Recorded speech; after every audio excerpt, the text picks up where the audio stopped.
Hey, welcome back. Today, what I want to talk about is the two theories of how everything that we see today came into being. There's really only two schools of thought. The secular world has embraced Big Bang Theory, Darwinian evolution. The true believing Christian believes that God created everything, that He, put this into existence, that He preordained how things were going to be. Evolution is kind of a random set of mutations where things just ended up being what they were without any kind of guiding force. And obviously, creation is the opposite of that because there was a plan and God was intentional about what He did. And I realized in writing this, I had a whole lot of stuff. I've done a whole lot of research and wanted to put a whole lot into it. And I realized it doesn't, number one, I can't do it in a micro sermon, but number two, it doesn't really matter, right? You're going to come into this with a certain set of lenses, and you're going to walk out of it with the same set of lenses. I don't think anybody's going to convince you through facts if you believe in Darwinian evolution and that they're going to say something that's going to say, okay, I never thought of it like that. And then you're going to walk away being a follower of Christ and believing in the creation story, and the other way around, frankly. But my message today is more for the believer, the follower of Christ, that is struggling with accepting the creation story.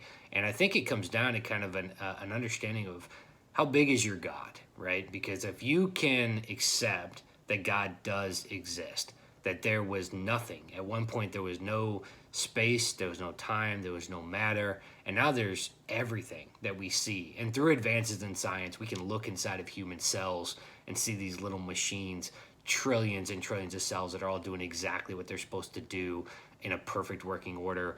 We can look at the universe and the world and where we're positioned and just look at just on a cosmic level how fantastic this whole thing is.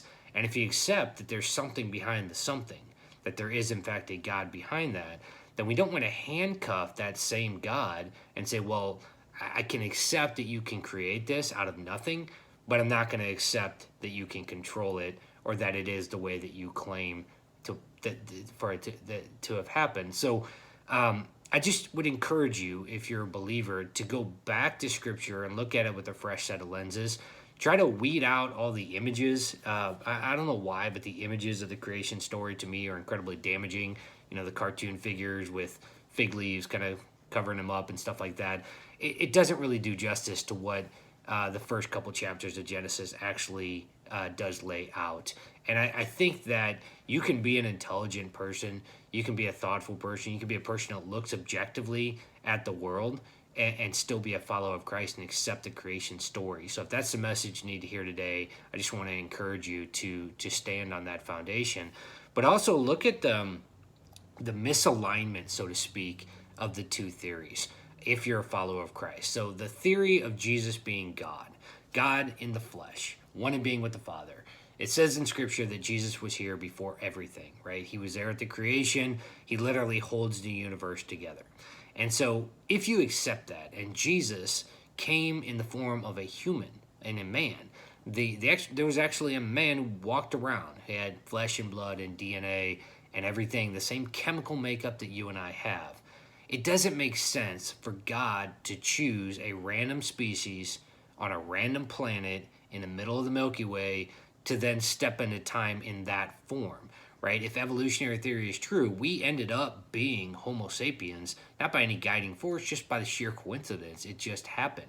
But if God preordained all of this, if God was bigger than this, if God, before time even existed, put this in place, and God came in the form of a man, you have to understand that man is set aside, that human beings are set aside.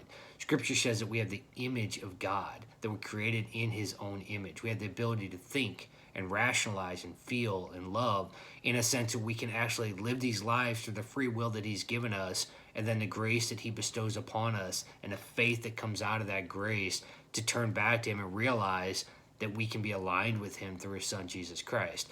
And so that whole thing doesn't align in any way with Darwinian evolution, with the Big Bang and that theory. So I'm not going to try to convince somebody one way or the other. You're going to walk away feeling whatever you're going to feel. I do encourage you to do your research. It's not quite as cut and dry as maybe the outside world makes it seem. But just if you're a follower of Christ, you got to look back at the person of Jesus, because the whole thing's about Jesus. And if Jesus is not God, then the whole thing falls apart. And if Jesus came in the form of a man, then you have to look, maybe man is set aside. Maybe this was preordained. Maybe we were created as the Bible tells us that we were.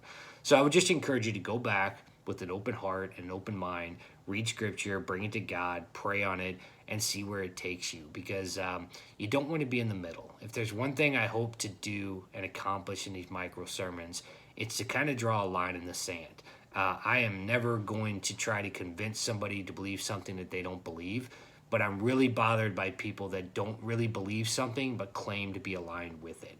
If you're a follower of Jesus, if you're a believer, then dive in and go after it and read scripture as if it's truth, because it says in scripture that all scripture is God breathed. Jesus reflects back on the Old Testament as it being fact. He's not talking about stories. He's not talking about myths. He's talking about it as fact. And so it's either all true or it's not. And if it's not, that's fine. That's the camp that you align in. But if you claim that it's true, then live like it's true. And check yourself, because God is a big God, right? If God can thrust into existence a universe that's 93 billion light years in diameter, then yeah, he can do the other things that the Bible describes as well. He can part the Red Sea, he can turn water into wine, and he can come to earth in the form of a man and live a perfect existence and go to the cross and die. And he can come back 3 days later because he's God, right? And he has that power. And so just I would encourage you to go back. Again, don't find yourself in the middle. Don't float through this world without making decisions. Life's too short. So pick a camp, dive in, and question it. Question everything, regardless of which side you're on, right?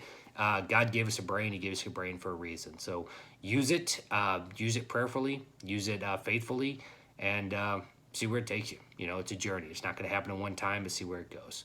So that's all I got today. Thanks for the time. Thanks for listening in, and I should be back next Sunday, God willing. Take care.